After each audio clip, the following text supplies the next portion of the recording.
yo. Comment qu'a fait moi mal parce qu'on a senti vous en dit dans moi.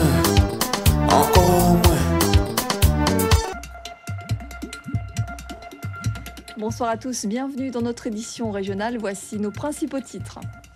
Et puis nous évoquerons aussi la fin du sommet de Copenhague sur le réchauffement climatique avec Marilyn Pierbacas, la porte-parole des Verts Guadeloupe, qui est donc notre invitée.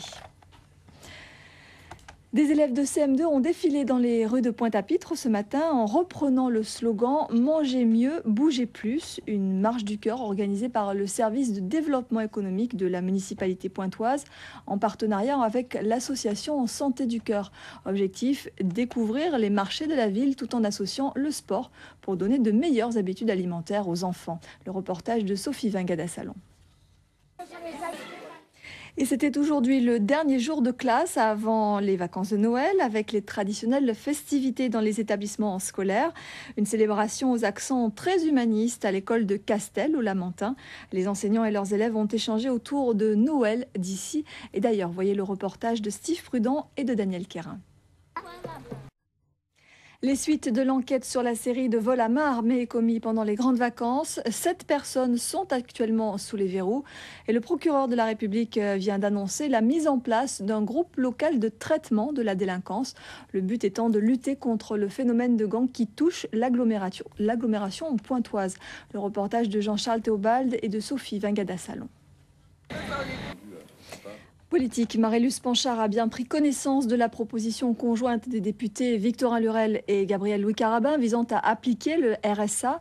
La ministre de l'Outre-mer rappelle que le RSA lui apparaît comme une mesure plus adaptée à l'Outre-mer, mais n'entend pas remettre en cause les accords de sortie de crise. En revanche, elle a demandé au réunionnais René-Paul Victoria de poursuivre sa mission sur l'évaluation du RSTA et sur les conditions de basculement vers le RSA. Écoutez la ministre. Le président de région Victorin Lurel et les élus de la commission permanente ont tenu une réunion décentralisée aujourd'hui à Morne-à-l'Eau. Plusieurs dossiers communaux ont été soumis aux élus de l'Assemblée régionale. Des projets présentés par la municipalité mais aussi par des associations de la commune qui espèrent bien recevoir le soutien de la collectivité. Le reportage d'Alex Robin et d'Olivier Duflot. Social en bref, après 2 rencontres entre l'UEC UGTG et la direction de Leader Prize Guadeloupe qui se sont soldées par un échec, une nouvelle rencontre est programmée ce lundi 21 décembre à 14h30 au siège de l'entreprise à Jarry. Les salariés, je vous le rappelle, réclament notamment la réintégration d'un camarade licencié, l'annulation des sanctions à l'encontre des délégués et l'amélioration des conditions de travail. Améliorer la relation avec les usagers, c'est l'objectif de la Caisse générale de sécurité sociale de la Guadeloupe qui fête d'ailleurs ses 60 ans. La CGSS tenait un conseil d'administration public ce matin au WTC. Consciente des gros efforts à accomplir pour offrir un vrai service de qualité aux clients, la Caisse se donne 4 ans pour rectifier le tir, avec notamment la mise en place d'un schéma directeur de la relation client. Les précisions de Jean-Charles Théobald et Daniel Quérin. Un trafic aéroportuaire en baisse de 10% en 2009, c'est l'un des constats dressés hier soir à la CCI de Pointe-à-Pitre. Une soirée surtout consacrée à l'étude du projet du budget primitif 2010. Un budget qui s'inscrit dans un contexte de crise, notamment avec les réformes des chambres de commerce et d'industrie et de la taxe professionnelle. Les précisions de Lise Delmar et de Christian Danquin. Les ouvriers dockers du port autonome apportent leur soutien aux producteurs de bananes après l'accord en début de semaine entre l'Union européenne et les producteurs d'Amérique latine. Ils demandent à la Guadeloupe et à la classe politique de faire bloc aux côtés des producteurs. L'accord prévoit que les droits de douane sur la banane dollar diminuent progressivement de 176 € la tonne à 114 € d'ici 2017. Un nouveau coup dur donc pour la banane antillaise sur le marché européen. Un accord à l'arraché jugé de l'aveu des négociateurs insuffisant pour combattre la menace du changement climatique. Le sommet de Copenhague s'est refermé ce soir après 2 semaines de débats qui ont rassemblé 120 chefs d'État. 2 semaines d'âpres discussions qui ont donné lieu parfois à de vives tensions. Marilyn Pierbacas, la porte-parole des Verts, est avec nous pour commenter l'issue de ce sommet. Bonsoir. Merci d'avoir accepté cette invitation.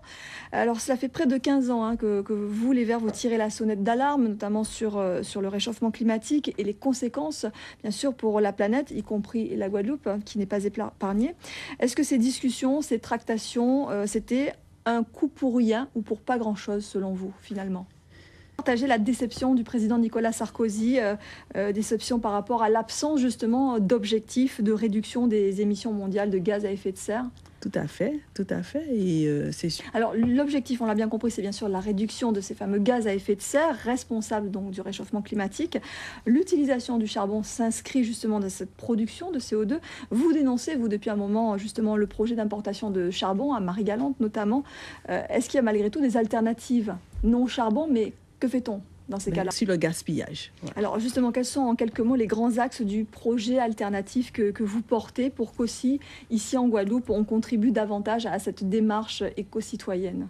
Ça pour faire de l'électricité, de houle marine. Justement, un mot sur les prochaines échéances électorales. Est-ce que les Verts seront présents dans la course régionale? Les Verts. Merci beaucoup Marilyn Pirvacas d'être venue sur ce plateau. Elephant Man, pour la majorité d'entre nous, c'est un classique du cinéma, mais pour les plus jeunes, c'est une figure incontournable de la musique dancehall. L'artiste qui donnera un concert demain est arrivé en Guadeloupe cet après-midi. Emmanuel Gombeau et Olivier Duflo sont allés à sa rencontre. Reportage. Voilà, Elephant Man, demain soir donc, en Guadeloupe. Sport, avec le retour gagnant de Jean-Marc Mormec, le boxeur guadeloupéen s'est imposé au point face à l'Américain Vinny Madalone lors de son premier combat chez les lourds. Soutenu par 5000 spectateurs, on ne l'avait pas vu sur les rings depuis 2 ans. Déjà, le reportage d'Ismaël Mohamed Ali et Bernard Roscoe d'RFO Paris.